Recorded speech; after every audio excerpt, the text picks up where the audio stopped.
السلام علیکم ناظرین، آج کل عام طور پر یہ دیکھا جا رہا ہے بلکہ رواج سا بن گیا ہے کہ لوگ شادی بیاہ یا ولیموں کی دعوت میں بن بلائے چلے جاتے ہیں، خود بھی جاتے اور اپنے 2-4 بچوں کو ساتھ لے کر جاتے ہیں۔ اگر خود نہ بھی گئے تو 2-4 بچوں کو شادی والوں کے گھر مفت کھانا کھانے کے لیے بھیج دیتے ہیں تاکہ 1-2 ٹائم کا کھانا ہی بچ جائے۔ اور کبھی ایسا بھی ہوتا ہے کہ شادی والا گھر کے ایک فرد کی دعوت کرتا ہے تو اس کے یہاں ایک کے بجائے پورا گھر پہنچ جاتا ہے۔ یہ کتنی شرم و غیرت کی بات ہے، نہ ہی اپنی عزت کا خیال اور نہ ہی اللہ رسول کا ڈر۔ مسلمانوں، اللہ اور اس کے رسول کا خوف کھاؤ، بغیر بلائے کسی کے گھر دعوت میں ہرگز نہ جاؤ۔ بلا دعوت کسی کے گھر کھانا کھانے کے لیے جانا سخت ناجائز ہے۔ حدیث شریف میں ہے، جو بغیر بلائے دعوت میں گیا وہ چور بن کر گیا اور لٹیرا ہو کر نکلا۔ ناظرین، اس حدیث سے ان مسلمان بھائیوں کو عبرت حاصل کرنی چاہیے جو بن بلائے دعوت میں چلے جاتے ہیں یا اپنے بچوں کو بھیج دیتے ہیں۔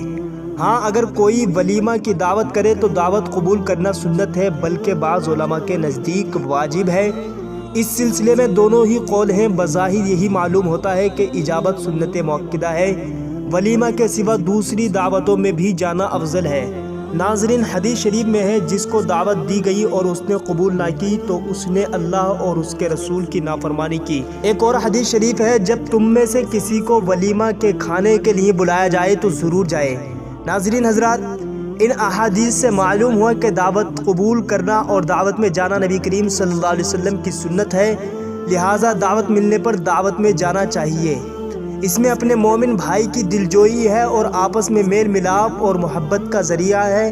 ناظرین، دعوت ولیمہ قبول کرنا اسی وقت سنت ہے جبکہ دعوت میں کوئی منکرات شرعیہ یعنی ڈھول تماشے گانے بجانے لہو و لعب وغیرہ نہ پایا جاتا ہو۔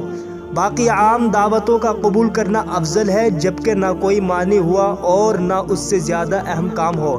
جس شادی کی بارات میں باجے کھیل تماشے وغیرہ ہوں تو عالم دین کو بارات کے ساتھ جانا مطلقاً منع ہے، ہرگز شرکت نہ کرے۔ باقی عام آدمی کے وہ ان باجے وغیرہ کی طرف بالکل توجہ نہ کریں، بلکہ محض صلح رحمی یا دوستی کی رعایت کے سبب بارات میں شریک ہو کر جائے تو جا سکتا ہے۔ ناظرین، دعوت میں بارات کے گھر میں جانا اگر باجے وغیرہ دوسرے مکان میں ہو تو حرج نہیں۔ عالم مقتدیٰ کے لیے 3 صورتوں میں ہے۔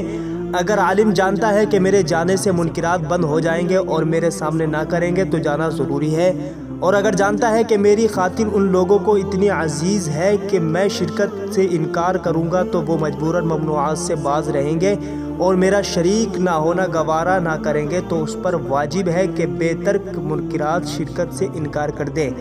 اگر وہ لوگ اس کے انکار پر منکرات سے باز رہیں تو دعوت میں جانا ضروری ہے، اور اگر ان کے انکار پر بھی باز نہ رہیں تو ہرگز نہ جائے، اور اگر ڈھول باجے وغیرہ اسی بارات کے مکان میں ہوں تو ہرگز نہ جائے، اور اگر جانے کے بعد شروع ہوں تو فوراً اٹھ جائے۔